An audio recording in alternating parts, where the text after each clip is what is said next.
Hi, welcome to Hussey recipes. இன்றைக்கி நம்ம ஒரு சூப்பரான ரெஸ்டாரண்ட் ஸ்டைல் எக் கறி எப்படி செய்யலான்னு பார்க்கலாம். இதுக்கு 3 டேபிள் ஸ்பூன் நம்ம ஆயில் எடுத்துக்கிடுவோம். இப்போ இதுக்கு நீங்கள் நல்லெண்ணெயை ஆட் பண்ணினா ரொம்ப டேஸ்ட்டாக இருக்கும்.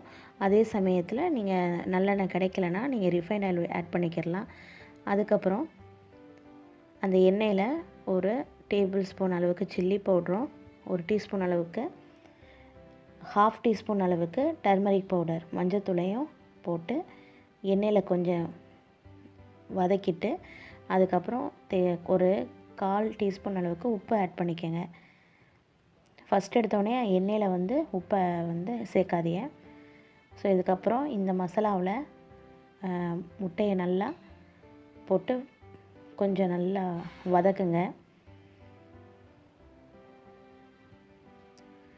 இப்போ அது நல்லா கோட்டிங் நல்லா கலர் ப்ரௌனாக மாறும். லைட்டாக மாறினதுக்கப்புறம் நம்ம முட்டையை எடுத்துக்கிடலாம்.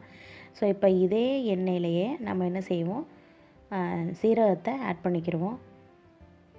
ஒரு 1/4 டீஸ்பூன் அளவுக்கு ஜீரகம் ஆட் பண்ணிக்கிடுவோம். அதை நல்லா வறுத்துக்கிடுவோம். ஸோ அந்த எண்ணெயில் நல்லா வதங்கினதுக்கப்புறம் நம்ம நான்வெஜ்ஜுக்கு எப்போதும் போடுற மாதிரி நம்ம கருவேப்பிலையை ஆட் பண்ணிக்கிறணும். இதுக்கப்புறம் நான் 2 பெரிய வெங்காயம் எடுத்து வச்சு அந்த 2 பெரிய வெங்காயத்தையும் ஓரளவு மீடியம் சைஸில் நம்ம கட் பண்ணி வச்சுக்கிடுவோம். இதை இந்த எண்ணெயோடையே போட்டு நல்லா வதக்கிக்கிறணும். இதில் எந்த அளவு வெங்காயம் வதங்குதோ அந்த அளவுக்கு டேஸ்ட்டாக இருக்கும். நம்ம வெங்காயம் வதங்குறதுக்கு உப்பு ஆட் பண்ணிக்கிடுவோம். உப்பு உங்கள் தேவைக்கு ஆட் பண்ணிக்கோங்க. இப்போ பார்த்தீங்கன்னா நல்ல வெங்காயம் வதங்கிருச்சு. இதில் 2 தக்காளியை மிக்சியில் அடித்து அந்த பல்ப்பை நான் இதில் ஆட் பண்ணிட்டேன். இப்போ இதுவும் நல்லா வதங்கட்டும். இப்போ வெங்காயமும் தக்காளியும் நல்லா வதங்கி கொஞ்சம் எண்ணெய் பிரிகிற ஸ்டேஜ் வந்துருச்சு. இந்த டைமில் நம்ம இஞ்சி பூண்டு பேஸ்ட் ஆட் பண்ணிக்கிடுவோம். இதுக்கு கொஞ்சமாகவே இஞ்சி பூண்டு பேஸ்ட்டு நம்ம சேர்த்துக்கிறணும். இதனுடைய மெயின் டிஷ்ஷு.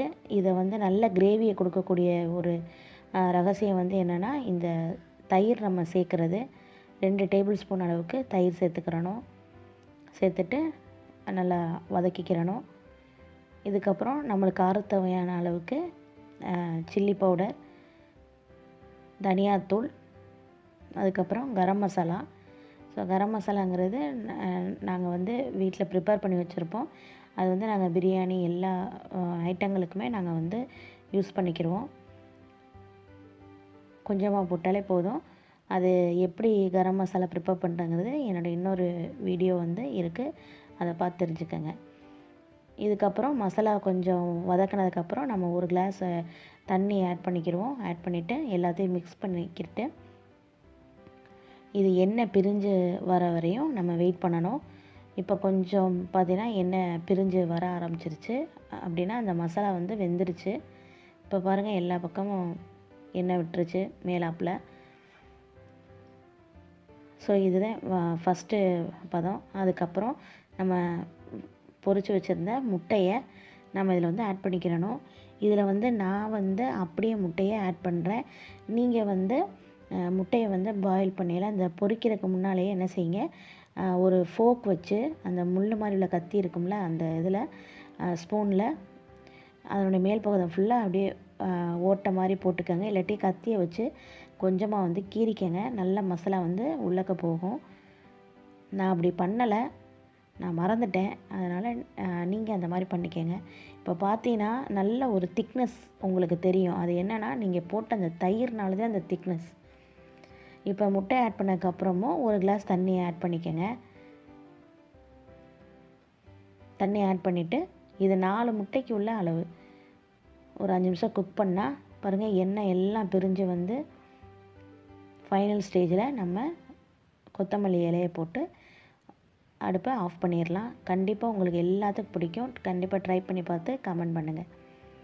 தேங்க்யூ.